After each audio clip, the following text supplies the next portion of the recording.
또한 주님을 생각하고 또 주님을 통해서 우리에게 임하고 있는 그 생명과 은혜와 기쁨과 또 평강을 기억할 수 있는 귀한 찬양 감사합니다. 우리 주님께 모든 영광 올려드립니다. 교회를 다니면서 신앙생활하는 분들은 모두 각자의 교회관을 가지고 있습니다. 교회는 이래야 된다. 교회의 본질은 이거다. 그리고 교회가 추구해야 되는 목적은 이런 것이다라고 생각을 가지고 계시고요. 교회를 선택할 때에 각 성도들이 가지고 있는 그 교회관에 따라서 교회를 정하게 되는 것 같습니다. 우리가 가지고 있는 교회관은 참 귀한 것인데 그 교회관은 그러나 계속해서 성경적인 복음적인 교회관으로 바뀌어가야 합니다. 우리가 말씀을 배우고 복음에 거하다 보면은 그 교회관의 부요함을 우리 더 풍성히 누릴 수 있기 때문에 그 교회관이 조금씩 더 성경적으로 변해가야 되는 것입니다. 오늘은 교회에 대한 말씀인데요. 우리 성도님들에게 교회는 어떤 존재입니까? 나에게 교회란 이란 질문을 드리면 그 질문에 무엇이라고 대답하시겠습니까? 좀 여러분의 인생의 교회는 어떤 것입니까? 오늘 말씀을 들으시면서 좀 더 잘 정리가 되시기를 바라고요. 우리 주위에 돌아보면 교회 없는 그리스도인들이 꽤 많이 있는 것 같습니다. 본인들이 예수를 믿는다 하지만 교회를 가지 않습니다. 집에서 온라인을 통해서만 예배를 드리는 분들, 특히 코비드 이후로 이런 분들이 더 많아진 것 같습니다. 교회 없는 그리스도인들은 참으로 불쌍한 분들입니다. 주의 몸된 교회의 가치를 부인하게 되면, 이 교회 없는 삶을 살게 되면 이 믿음의 성장을 이루기가 너무나 힘이 드는 것입니다. 여러분 주위에도 아마 계실 겁니다. 교회 없는 그리스도인들. 우리 성도님들 그런 분들을 불러서 주님 앞 함께 나오자고 초대하고 그들을 기도하면 좋겠습니다. 오늘 본문 19절 한번 같이 한번 읽어볼까요? 19절 다 같이 시작. 내가 천국 열쇠를 내게 주노니 내가 땅에서 무엇이든지 매면 하늘에서도 매일 것이요 내가 땅에서 무엇이든지 풀면 하늘에서도 풀리리라 하시고. 천국 열쇠 궁금하시죠, 여러분? 이 주님께서 베드로에게 제자들에게 주신 이 천국 열쇠가 뭔가? 쉽게 말씀을 드리면 주님이 교회에게 허락하신 권위입니다. 권위, authority입니다. 저는 이 본문 말씀을 19절 말씀을 약간 비유를 들어서 말씀드리고 싶은데요. 어떤 책에서 교회를 천국의 대사관으로 비유해 설명한 것을 보았습니다. 적절한 비유라고 생각이 되었습니다. 주님은 교회에게 우리의 천국 시민권을 확인해 주는 권위를 부여하셨습니다. 많은 그리스도인들은 주님이 교회에게 부여하신 권위가 있다는 사실을 잘 인식하지 못합니다. 근데 주님은 교회에게 이 천국 열쇠 권위를 부여하셨습니다. 주님은 부모에게 권위를 허락하셔서 자녀들을 양육하게 하셨습니다. 주님은 세상 정부에게 권위를 부여하셔서 백성들을 다스리게 하셨습니다. 주님은, 교회의 머리 되신 주님은 교회에 권위를 부여하셔서 이 교회를 주님 어떻게 하세요? 다스리게 하셨는데요. 주님이 주신 이 천국 열쇠, 이 권위는 복음에 대한 올바른 고백을 확인하는 데 사용되어져야 합니다. 예를 들면 세례 받기 전에 세례 공부를 합니다. 그리고 당회를 대표해서 제가 문답을 합니다. 때로는 당연들과 같이 합니다. 그리고 그냥 받는 게 아니죠. 반드시 교회 앞에서 공적으로 신앙 고백을 한 후에 세례를 베풀고 입교를 합니다.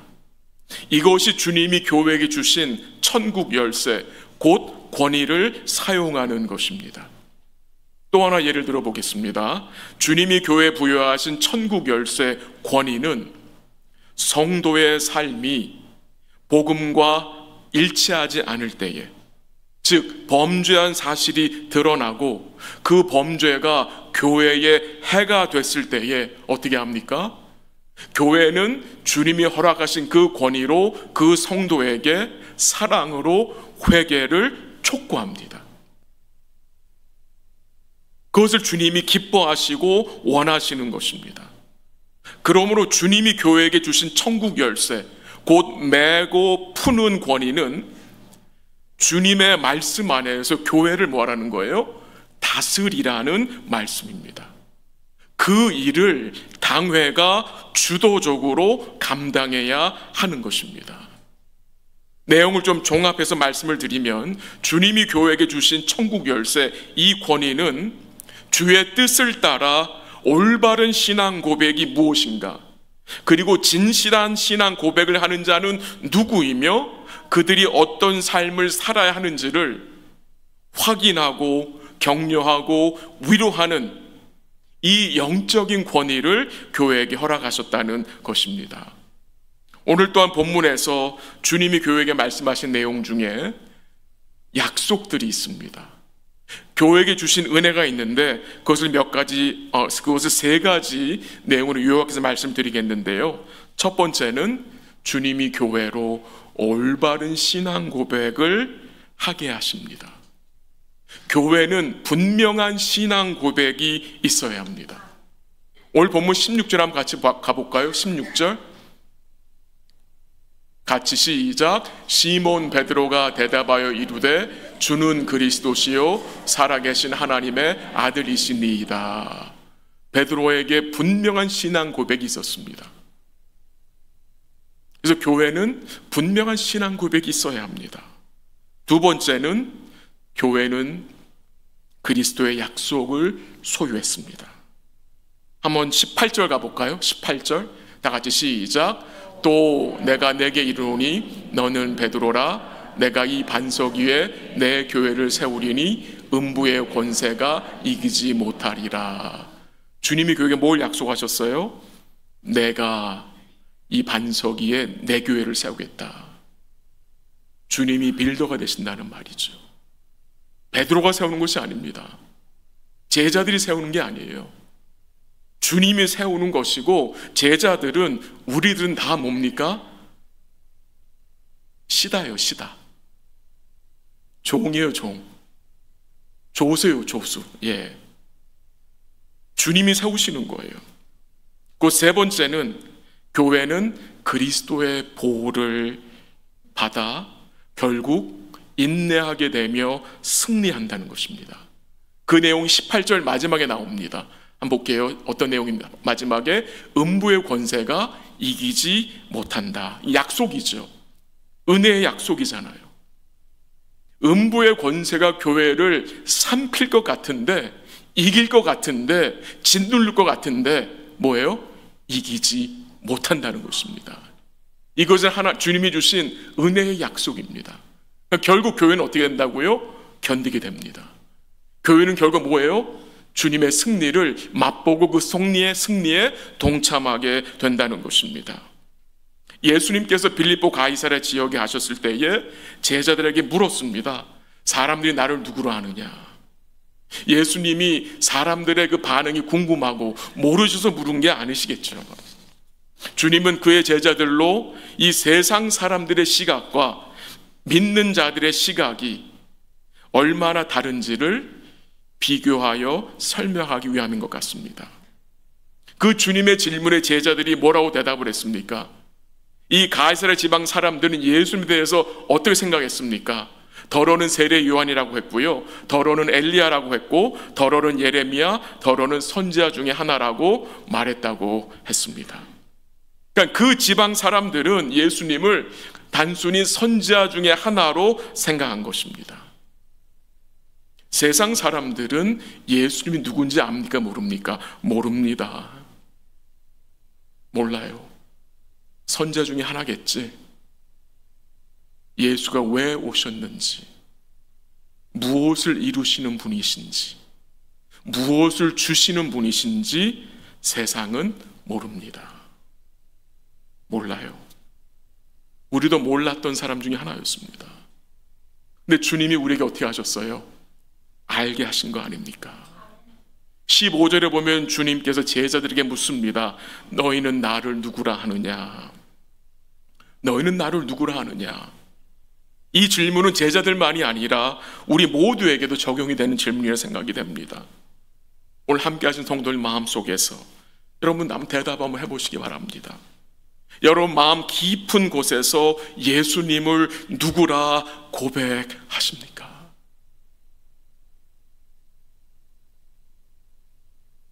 이 질문에 아직 답을 하지 못하시는 분이 계실 수 있습니다. 계속 교회에 오셔서 말씀을 들으심으로 예수님이 누구인지 알고 배우고 깨닫고 확신하며 고백하는 자리까지 나아갈 수 있기를 기도합니다. 첫 번째로 교회는 그리스도에 대한 확실한 신앙 고백이 있어야 합니다. 제가 말하는 이 교회는 건물이 아닙니다. 하나님의 백성들, 주를 믿는 백성들을 말합니다.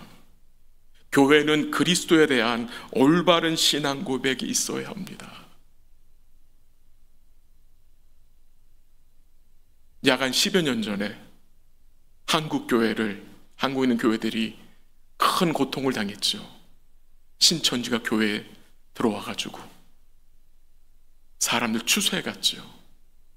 얼마나 많은 성도들이, 교회 다니는 사람들이 신천지에 빠졌습니까? 왜 빠지게 된 겁니까? 이유는 아주 간단합니다. 그리스도에 대한 분명한 신앙 고백이 각 성도들 삶에 있지 않았기 때문입니다. 그게 문제입니다. 오늘 여러분들 어떻습니까? 목사님, 제가 교회를 20년 다녔는데요, 제가 교회를 그래도 유치부터 다녔습니다. 좋은 겁니다. 감사한 겁니다.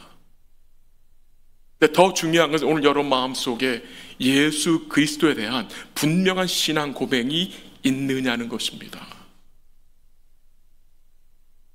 세상 사람들은 예수님을 선지자 중에 하나로 생각하지만 우리는 반드시 다른 고백을 가지고 있어야 합니다. 베드로는 예수님에 대해서 어떤 신앙 고백을 가지고 있었습니까? 한번 16절 같이 가볼까요? 16절 다 같이 시작. 시몬 베드로가 대답하여 이르되 주는 그리스도시요 살아계신 하나님의 아들이시니이다. 아멘. 이 베드로의 신앙 고백이 오늘 여러분과 저의 신앙 고백이 될 수 있기를 기도합니다. 베드로는 예수님에 대하여 두 가지를 고백했습니다. 첫 번째는 예수가 그리스도시다 라는 고백입니다. 두 번째는 살아계신 하나님의 아들이라는 고백입니다. 첫 번째 그리스도에 대한 고백 잠시 말씀드립니다. 이 예수가 그리스도라는 말씀은 이 그리스도가 예수님의 이름이라는 말이 아니죠. 그리스도는 예수의 이름이 아닙니다. 예수님의 직분입니다. 타이틀입니다. 그리스도라는 단어는 헬라어이고요, 히브리어는 메시아인데, 메사악인데, 이 메시아란 뜻은 기름 부음을 받았다는 것입니다. 구약에서 기름 부음을 받은 직분 세 가지가 있죠. 선지자와 제사장과 왕입니다.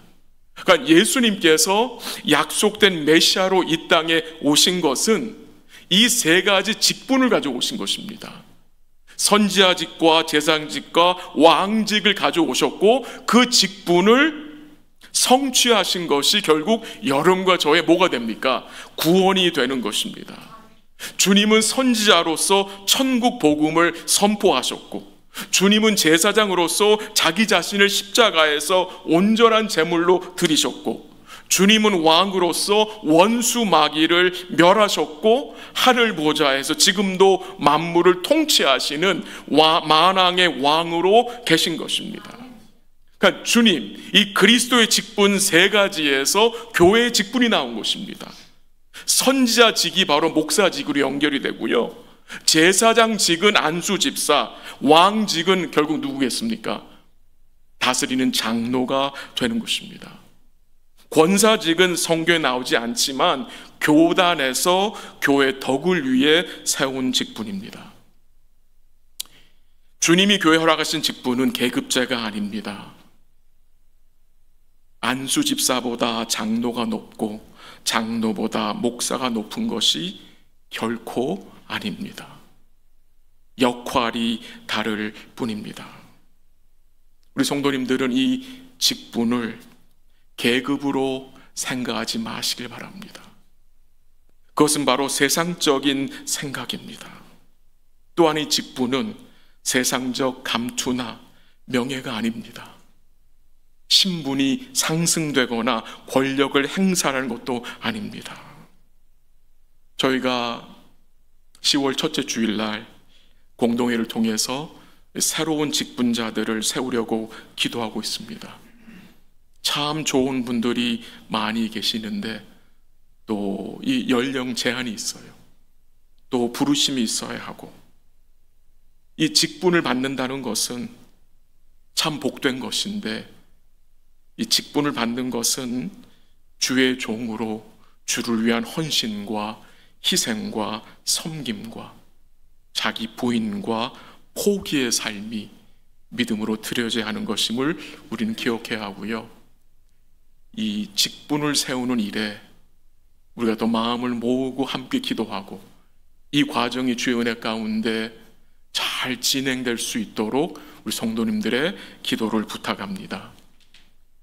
우리가 예수님을 그리스도라고 고백하는 이 고백에는 예수 그리스도께서 하나님이 구약에서 약속하신 메시아라는 거잖아요. 그리고 그가 오셔서 우리의 구원을 이루신 우리의 구원자라는 고백이 포함되어 있는 것입니다. 세상에서의 출세와 성공과 물질을 우리의 그리스도로, 우리의 구원자로 여겨서는 아니 됩니다. 우리는 주님이 허락하신 모든 상황 속에서 예수가 그리스도요, 하나님의 아들이신 것을 인정하고 살아야 합니다. 굉장히 중요한 것입니다. 예수는 교회 안에서만 그리스도고 교회 안에서만 하나님이 아니라 교회 밖에서, 우리의 직장과 우리의 삶의 터전에서, 지금 우리가 당면하고 있는 그 어려움 속에서도 예수는 그리스도이십니다. 그 상황 속에서 예수님은 하나님이 되어주신다는 사실을 우리는 반드시 기억해야 합니다. 베드로는 예수님을 살아계신 하나님의 아들로 고백했죠. 예수님이 하나님의 아들이란 이 고백은 예수님이 하나님 아버지와 동등하시다는 말입니다. 예수님이 하나님 아버지와 영광과 능력이 동등하신 근본 하나님의 본체이심을 증거하는 것입니다. 그러니까 이 고백이 보통 고백이 아닙니다. 놀라운 고백이죠. 이 고백을 들은 예수님이 베드로에게 무슨 말씀을 하셨습니까? 한번 17절 읽어볼까요? 17절 다 같이 시작. 예수께서 대답하여 이르시되 바요나 시모나 내가 복이 있도다. 이를 내게 알게 하니는 혈육이 아니요 하늘에 계신 내 아버지시니라. 아멘. 먼저 주님이 베드로에게 뭐라고 말씀하셨어요? 시모나, 내가 뭐가 있도다? 복이 있도다. 복이 있도다. 이를 내게 알게 하니는 혈육이 아니요 하늘에 계신 내 아버지시라고 말씀하셨습니다. 주님이 베드로에게 복이 있다 하셨습니다. 이 복이 어떤 복입니까? 주님이 지금 베드로에게 무슨 복을 약속하신 것입니까? 무슨 복을 허락하신 것입니까? 하나님의 영원한 자녀가 되는 복 아닙니까?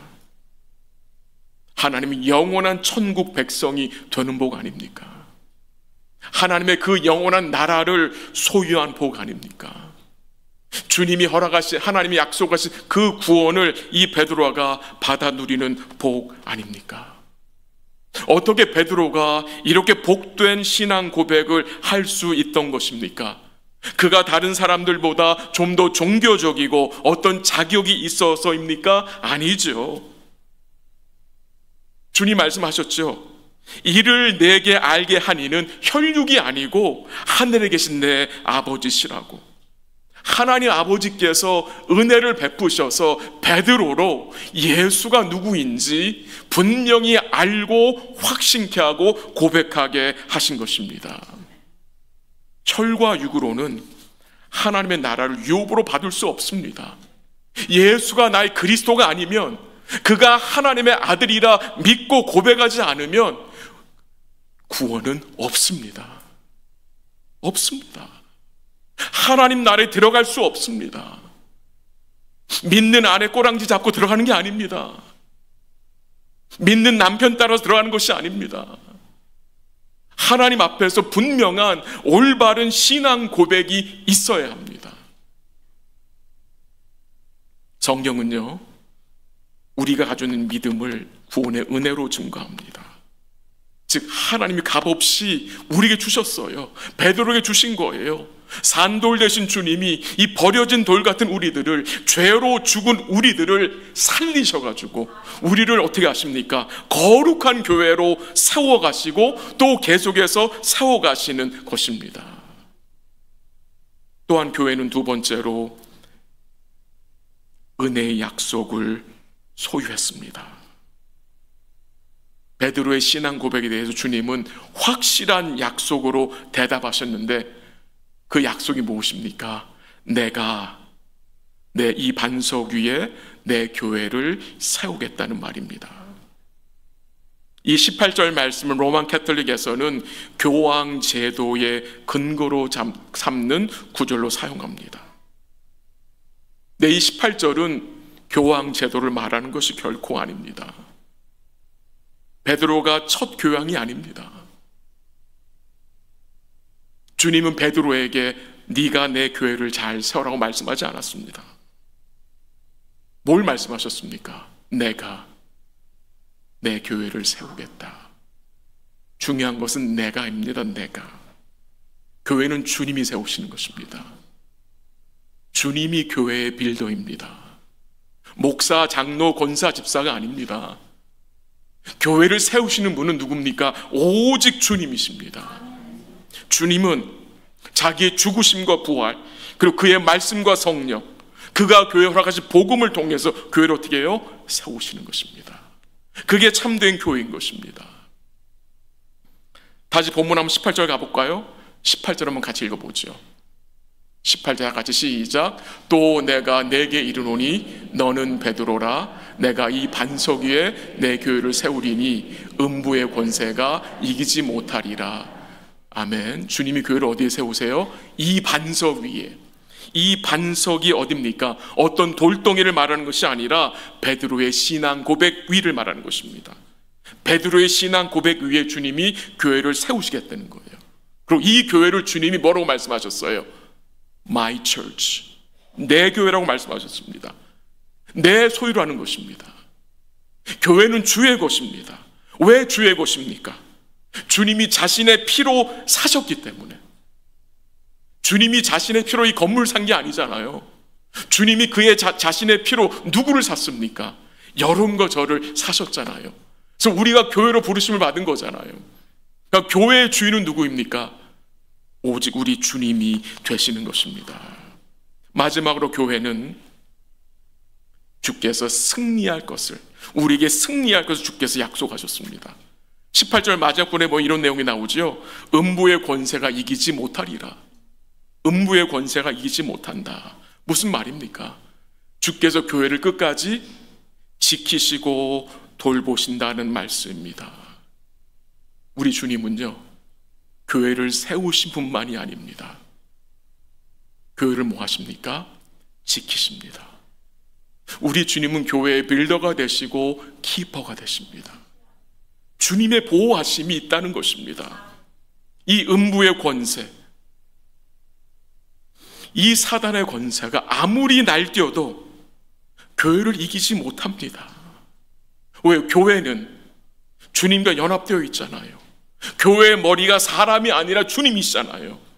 그 교회의 머리 되신 주님이 교회를 보호하시고 지키신다고 약속하셨고, 결국 그 주님이 교회를 어디까지 인도하실 것입니까? 저 천국까지 인도해 가신다는 것입니다. 근데 우리 눈에 보이는 교회의 현실은 어떻습니까? 교회가 악한 세상에, 악한 영에 지는 것 같이 보일 때가 많다는 것입니다. 교회가 패하는 것 같이 보일 때가 있지 않습니까? 바울의 삶을 한번 보십시오. 그가 얼마나 여러 차례 감옥에 갇히게 되었습니까? 범죄에서 갇힌 게 아닙니다. 복음을 전하다 갇힌 것입니다. 그가 얼마나 여러 차례 매임을 당했습니까? 갇힘을 당했습니까? 그런 바울을 보면서 교회가 어떤 생각을 하겠습니까? 복음이 능력이 없는 것 같다. 주님도 별 수 없는 것 같아. 왜 주님이 살아계시면 바울이 매여야 되고 갇혀야 되냐, 이런 생각하지 않았겠습니까? 근데 거기에서 바울이 뭐라고 말했습니까? 나의 매임과 갇힘은 결국 복음의 진보를 이룬다고 고백했잖아요. 교회가, 주의 백성들이 이 세상 앞에서 지는 것 같이, 패하는 것 같이 보일 때가 있습니다. 그런 마음이 내 속에 들 때가 있습니다. 기도하며 섬기는 섬김에 어려움이 있어서 마치 이 음부의 권세가 이긴 것처럼 느껴질 때도 있습니다. 바로 그럴 때 우리가 어떤 말씀을 기억해야 합니까? 바로 오늘 이 말씀입니다. 음부의 권세가 이기지 못하리라. 음부의 권세가 이기지 못하리라. 이 말씀을 붙들어야 믿음의 저력이 생깁니다. 믿음은 저력이 필요합니다. 뒷심이 필요합니다.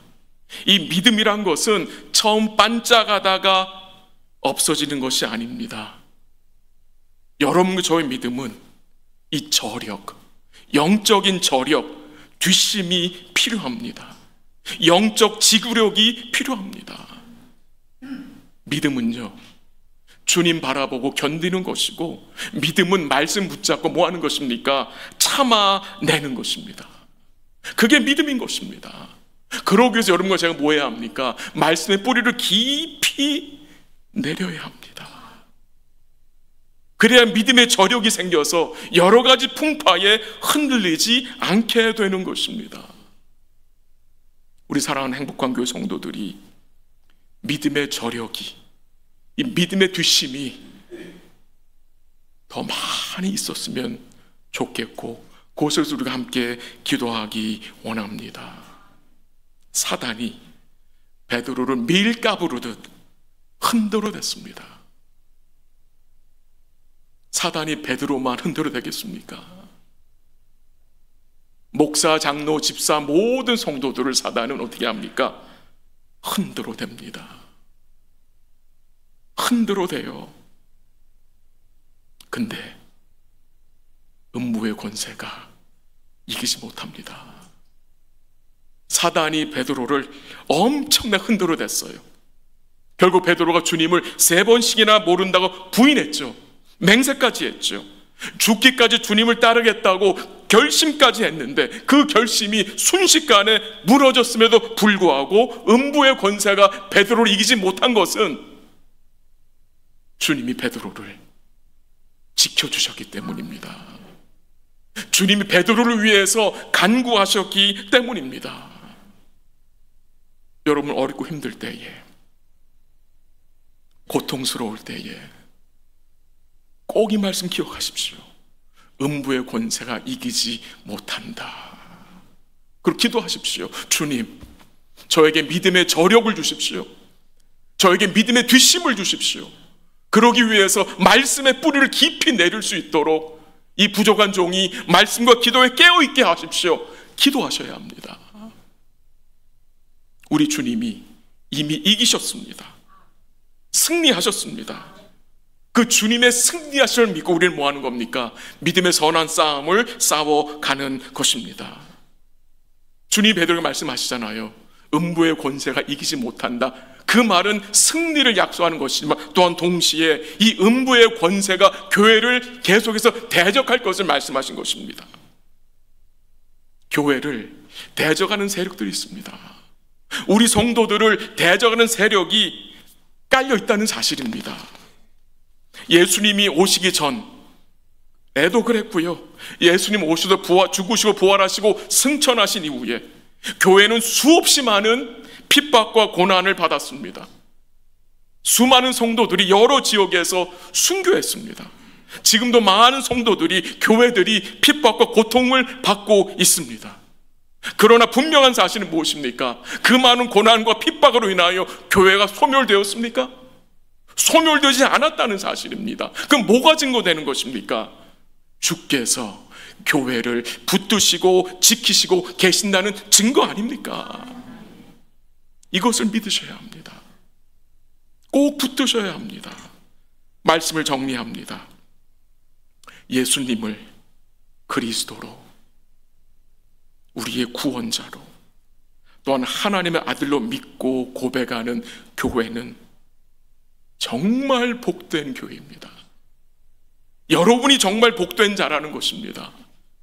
그 복된 신앙 고백 위에 주님이 교회를 어떻게 합니까? 계속해서 굳건히 세워 가시는 것입니다. 주님이 우리를 붙드실 것이고 능력으로 우리와 함께 하셔서 여름과 저로 뭐하게? 견디게 하실 것입니다. 그 영광이 주님께, 그의 은혜의 말씀께 우리 성도님들을 부탁합니다. 주님이 교회에게 허락하신 은혜와 이 약속, 우리 성 기억하시면 좋겠습니다. 주님이 교회의 빌더가 되시고 키퍼가 되십니다.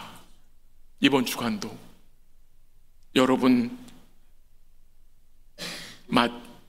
당면한 그 여러 가지 상황 속에서, 그 어렵고 힘든 상황 속에서 예수가 그리스도이심을, 예수님이 여전히 하나님이심을 인정하고 의뢰하고 그 주님 의지하여 견디시는 복된 교회 되시기를 주의 이름으로 간절히 기도합니다. 한번 기도하겠습니다. 잠시 말씀을 증거했습니다. 여러분 마음속에 또 깨닫게 하신 말씀 기억하시면서 잠시 기도하기 원합니다. 먼저 함께 감사 기도했으면 좋겠습니다. 우리를 하나님의 복된 교회로 세워주심을 감사하고요, 우리에게 구원의 은혜 주셔서 예수님을 그리스도로 또한 하나님의 아들로 믿게 하신 그 은혜를 감사하시고요, 주님이 교회에게 허락하신 그 약속 우리가 기억하기 원합니다. 주님이 우리의 빌더가 되시고 키퍼가 되신다는 그 사실 기억하시고 함께 믿음으로 주연을 간구하기 원하는데요, 우리가 주의 복된 교회로 서게 하옵시고 우리에게 믿음의 저력을 달라고, 우리에게 믿음의 뒷힘을 달라고 기도하시고, 그리하여 모든 상황 속에서, 어려운 상황 속에서 예수님이 우리의 그리스도이시며 예수님이 우리의 하나님이신 것을 의지하고 견딜 수 있도록 우리 함께 잠시 주의 은혜를 간구하도록 하겠습니다. 같이 기도합니다. 하나님 아버지 감사합니다. 우리를 주의 복된 교회로 세워주심에 감사드립니다. 예수님을 그리스도로 하나님의 아들로 고백해 하심에 감사합니다. 우리 사랑하는 성도들, 주님이 교회의 빌더가 되시고 키퍼가 되신다는 그 약속 인정하고 붙들게 하시고, 허락하신 모든 상황 속에서 예수님을 그리스도로, 우리의 구원자로, 우리의 하나님으로 인정하고 의뢰하고 견딜 수 있도록 우리에게 믿음의 저력을 더하여 주시옵소서. 우리에게 믿음의 뒷심을 주셔서 끝까지 인내하고 견딜 수 있도록, 주의 몸된 복된 교회로 세워질 수 있도록 주님 도와주시고 인도하여 주시고, 우리 사랑 모든 성도들과 자녀들이 말씀의 뿌리를 깊이 내려 든든히 세워질 수 있도록 하나님 역사하시고 인도하여 주시고 복을 내려 주시옵소서. 모든 것 주께 감사드리며 예수님의 이름으로 기도합니다.